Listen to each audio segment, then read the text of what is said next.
ہے۔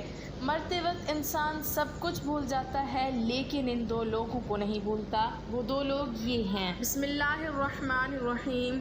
مرتے وقت انسان سب بھول جاتا ہے، لیکن ایسی دو ہستیاں جسے انسان مرتے وقت ہرگز نہیں بھولتا۔ جاننے کے لیے ویڈیو کو مکمل ضرور دیکھیے گا۔ انسانی جسم لافانی نہیں ہے، یہ زمین پر ایک مدت سے زیادہ زندہ نہیں رہ سکتا۔ عام طور پر جسم زمین پر کئی رنگ بدلتا ہے۔ بچپن سے جوانی اور جوانی سے بڑھاپا، یہ تمام علامات جسم کے پل پل موت کی طرف بڑھنے کی خبر ہے۔ مرنے سے پہلے ضروری ہے جسم کے لیے بھی اور اس جسم کی روح سے محبت کرنے والوں کے لیے بھی کہ وقت بہت قریب آ گیا ہے۔ ایسے موقع پر محبت کرنے والوں کو چاہیے کہ وہ جسم کو تنگ نہ کریں اور اسے کوئی ذہنی یا جسمانی تکلیف نہ پہنچائیں، تاکہ روح کے جسم سے جدا ہونے کا یہ عمل آسان ہو جائے۔ مرنا ایک ایسا عمل ہو سکتا ہے جس کے دوران جسم زندگی کو جانے دیتا ہے۔ یہ عمل مختلف لوگوں کے درمیان مختلف ہو سکتا ہے۔ جب لوگ مر رہے ہوتے ہیں تو جسم کا نظام آہستہ آہستہ کام کرتا ہے، دل کی دھڑکن ہلکی ہو جاتی ہے اور دوران خون کے کم ہو جانے کی وجہ سے دماغ اور باقی اعضاء کو کم آکسیجن مل پاتی ہے، جس کی وجہ سے صحیح طور پر کام نہیں کر پاتے۔ اس کے علاوہ مرنے والے شخص کی سوچنے اور سمجھنے کی صلاحیت ختم ہو جاتی ہے۔ اگر آپ نے موت کو گلے لگاتے کسی شخص کو کبھی دیکھا ہو تو آپ نے بھی غور کیا ہوگا کہ ایسا لگتا ہے جیسے اچانک اس کے چہرے پر سکون آ گیا ہو، لیکن اس دوران آخر اس کے دماغ میں کیا کچھ چل رہا ہوتا ہے؟ انتقال کرنے والے شخص کا چہرہ دیکھ کر یوں لگتا ہے جیسے وہ سو رہا ہو۔ چہرے پر بہت عام تاثرات ہوتے ہیں۔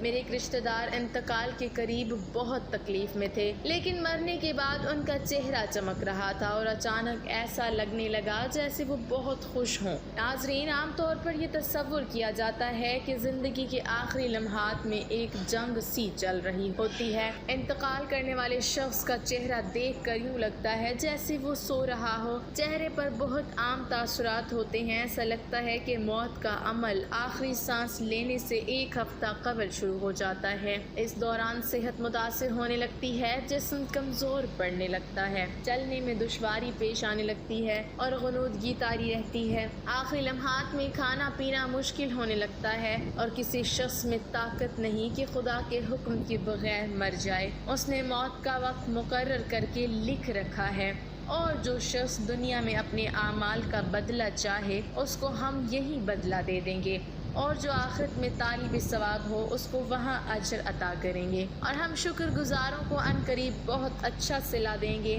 مرتے وقت انسان کے دل و دماغ سے ہر چیز نکل جاتی ہے، سب کچھ بھول جاتا ہے، اپنا مال و دولت، محل، عزیز و اقارب، رشتہ دار، سب کچھ بھول جاتا ہے۔ مگر مرتے وقت انسان دو لوگوں کو بہت زیادہ یاد کرتا ہے۔ وہ دو لوگوں کو ہرگز نہیں بھولتا، ان کو سامنے بٹھا کے چیخنے کی کوشش کرتا ہے، ان کے غم میں رونے کی کوشش کرتا ہے، مگر رو نہیں پاتا۔ حضرت مولانا جلال الدین رومی رحمۃ اللہ علیہ فرماتے ہیں، میرے محلے میں ایک شخص زندگی موت کی جنگ لڑ رہا تھا، مرنے والا تھا، موت کے بالکل قریب تھا۔ لوگ میرے پاس آئے، بولے، حضرت ہمارا ایک شخص مرنے والا ہے، آپ آئیں، انہیں کلمہ پڑھنے کی تلقین کریں، قرآن پڑھنے کی تلقین کریں۔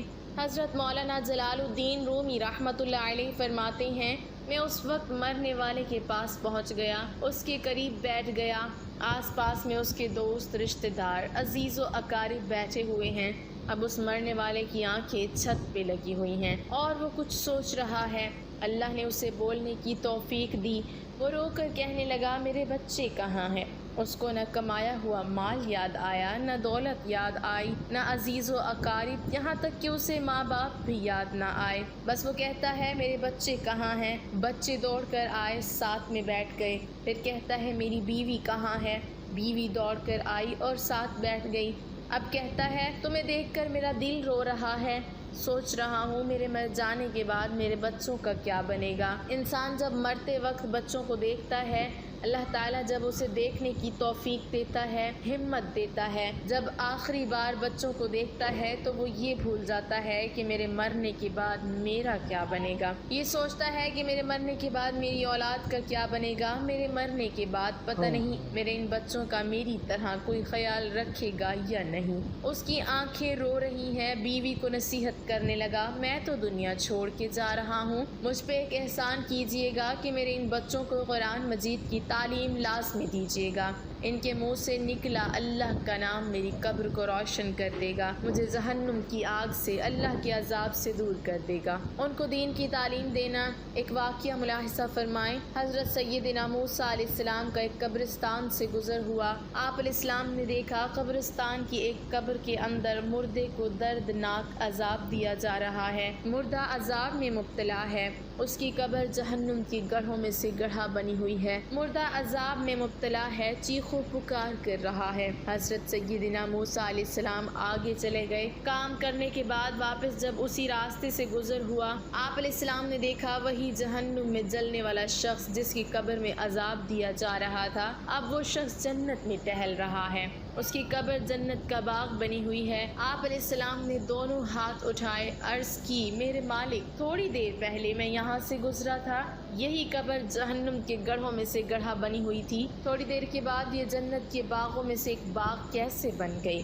اللہ تعالیٰ نے فرمایا، موسیٰ، یہ شخص جب مرا تھا، مرنے سے پہلے اپنی بیوی کو حاملہ چھوڑ کے مرا تھا، بیوی کا ایک بیٹا پیدا ہوا، بچہ آج چھوٹا کل بڑا، تھوڑا سا بڑا ہوا تو اس کی بیوی نے بچوں کو مسجد میں بھیجا، معلم صاحب نے اس بچے کو بسم اللہ الرحمن الرحیم پڑھائی، جب اس کے بچے نے بسم اللہ پڑھی تو موسیٰ، مجھے حیا آئی کہ اس کا بچہ میرا نام لے اور میں اپنا نام لینے والے بچے کے باپ کو جہنم میں ڈالوں، یہ میری رحمت گوارا نہیں کرتی، اسی لیے ہمیں چاہیے کہ ہمیں بچوں کو قرآن مجید کی تعلیم دیں۔ اگر تم چاہتے ہو کہ تمہاری قبریں روشن ہو، عذاب تمہارے قریب بالکل نہ آئے، تو اپنے بچوں کو قرآن مجید کی تعلیم دینا۔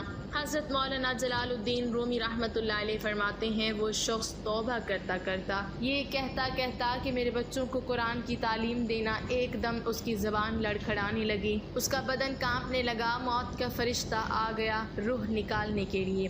فرماتے ہیں جب انسان کی روح نکلتی ہے تو اس کا منہ کھل جاتا ہے، دونوں ہونٹ ایک دوسرے سے جدا ہو جاتے ہیں، انسان کی روح انسان کے پیروں سے نکلتی ہوئی اوپر کی طرف آتی ہے، جب دل اور پھیپھڑوں تک پہنچتی ہے تو یہ وہ لمحہ ہوتا ہے، یہ وہ وقت ہوتا ہے کہ جب انسان زندگی میں پہلی بار فرشتے اور شیطان کو دیکھتا ہے، یہ وہ مرحلہ ہوتا ہے جب انسان کے ایک طرف شیطان اس کے کان میں غلط مشورہ ڈالتا ہے اور دوسری طرف اس کی زبان سے اس کے عمل کے مطابق الفاظ نکلنے لگتے ہیں۔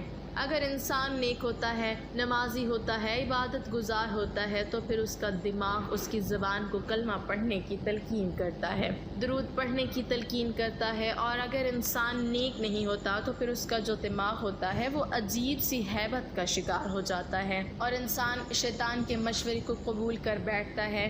جب انسان شیطان کے مشورے کو قبول کر بیٹھتا ہے پھر کوشش کرتا ہے کلمہ پڑھنے کی، لیکن نہیں پڑھ پاتا۔ ناظرین، آج ہماری آنکھیں کھلی ہیں، ہماری سانسیں چل رہی ہیں، اس سے پہلے کہ یہ وقت گزر جائے، یہ زندگی کے لمحے میرے اور آپ کے لیے غنیمت ہیں، آخرت کے لیے کچھ اکٹھا کر لو، مرنے سے پہلے قبر کی روشنی بنا لو، معلوم نہیں پھر فرصت ملے نہ ملے۔